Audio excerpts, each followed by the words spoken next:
The reality is that the volatility may not necessarily be anything to worry about because we're talking about potentially a small difference in your monthly payment.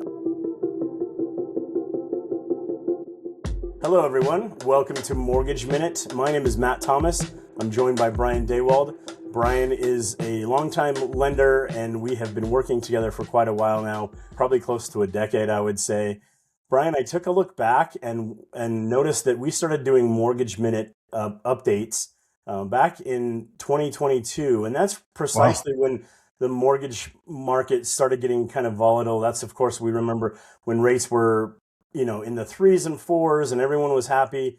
The market, of course, was going crazy, the real estate market, and everyone was in a buying frenzy. And then all of a sudden, sort of over the span of a few months, that all changed. But that's about 4 years now that we've been doing this. And one of the things that I would like to point out, we're going to talk about, what's changing rates today. There's a lot of volatility with rates, but we just had a kind of an off-camera discussion about rates. And the reality is that the volatility may not necessarily be anything to worry about because we're talking about potentially a small difference in your monthly payment. Ultimately, we're trying to help people find solutions to find the right house at the right price get the right mortgage situation. Brian, with that long introduction, why don't we Mhm. start with obviously the elephant in the room here, the war with Iran, and how is that impacting rates?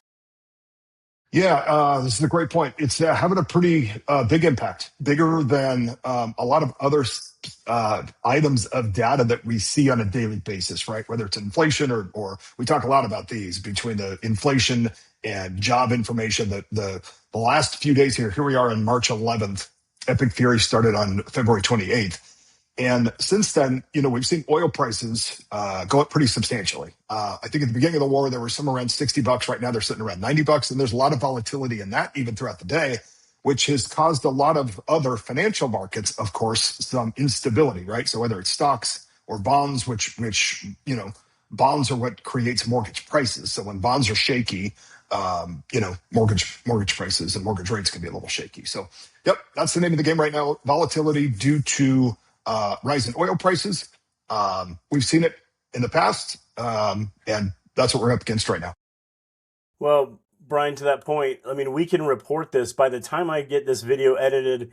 We put it on YouTube. We send it out to everybody that we're trying to get it out to, and people watch it and pay attention to it. The prices of oil are going to be different. The prices of rates are going to be different.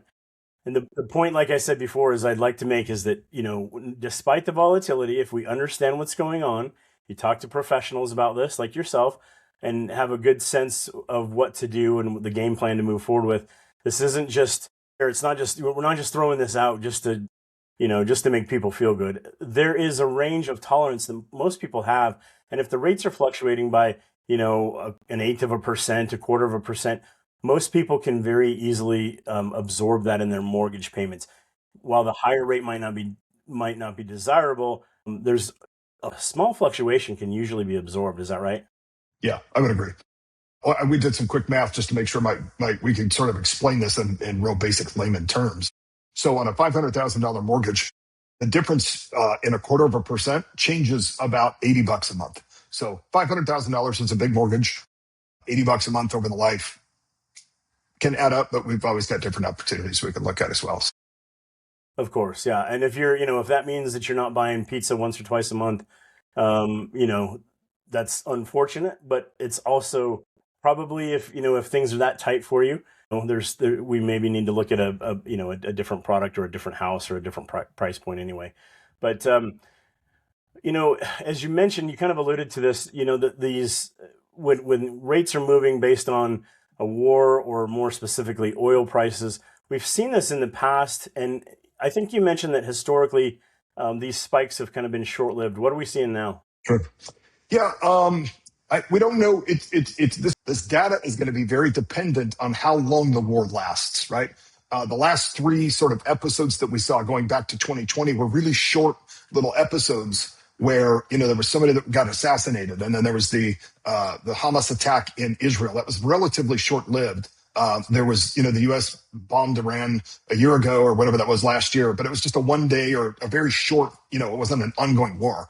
So we saw prices increase very rapidly when it comes to oil prices, but then almost as fast as they went up, they came back down. It was only about a week where we saw a big jump in, that was the last three instances in the Middle East where we saw oil prices rise. Pretty soon after they came down. So, who knows? There's some other things in the works where I know the G7 summit met yesterday, and they were talking about releasing 300 million barrels out of reserve. That'll really help at least put a Band-Aid on things, depending on timing for how long this whole epic fury lasts. But that would buy about 15 days worth of supply, which in the short term would help drive the prices back down. Of course, mortgage rates have probably changed due to that. So there's just all these different things in the works. It seems like almost 24/7. Yeah, and yet at this very moment in time, at least with the information that I have, and this can change, of course, by the end of the day. It probably will change, as I mentioned before we hang up, even. But the information that I have is that rates are relatively close to 6%, so they're close to where they've their lowest point that they've been within an eighth of a percent. So we'll see if that changes. Of course, you had mentioned the yo-yo effect, and that's just going to be the case, I think, until things kind of settle down. I want to shift gears just a little bit, Brian. You had mentioned again in the conversation off camera that ARMs were kind of making a comeback. That, of course, is an adjustable rate mortgage, and we saw and heard about those a lot. I think probably leading up to the financial crash in the 2000s, there may be even a stigma associated with ARMs. But tell us what's going on with ARMs, if you're seeing a little bit more of that, and what might be the advantages and maybe the disadvantages. Yeah, we're seeing more and more of these options come out. It depends, there's so many different factors in the mortgage world in terms of what makes sense for everybody. We get really in depth with that based on the specifics. But the advantage is we could potentially have a lower interest rate for a fixed period of time, right? Call it 5 years or 7 years or 10 years. There's some windows in there where, like on my primary house, I've got an ARM. It works out great. It's an adjustable rate mortgage that's fixed for a certain amount of time. Mine happens to be 10 years. I don't foresee myself owning the home that entire time. So for me, it worked out pretty well because I got a little bit better interest rate by going that route. The downside could be if it's a long-term play, and this is just things that we've got to talk about.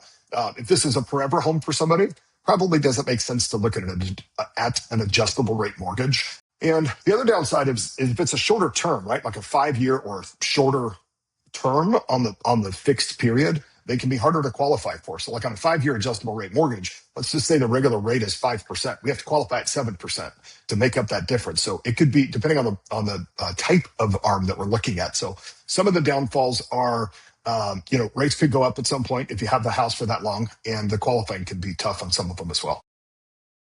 Naturally, you can refinance out of that if the situation allows, both your own personal finances allow that, and of course if there are more favorable rates. But that's what a lot of people do as they see that approaching, especially if the overall general rate, if it has adjusted in their favor, they can get out of an ARM that might be getting close to expiring. But what's the typical terms on those 5-7 years?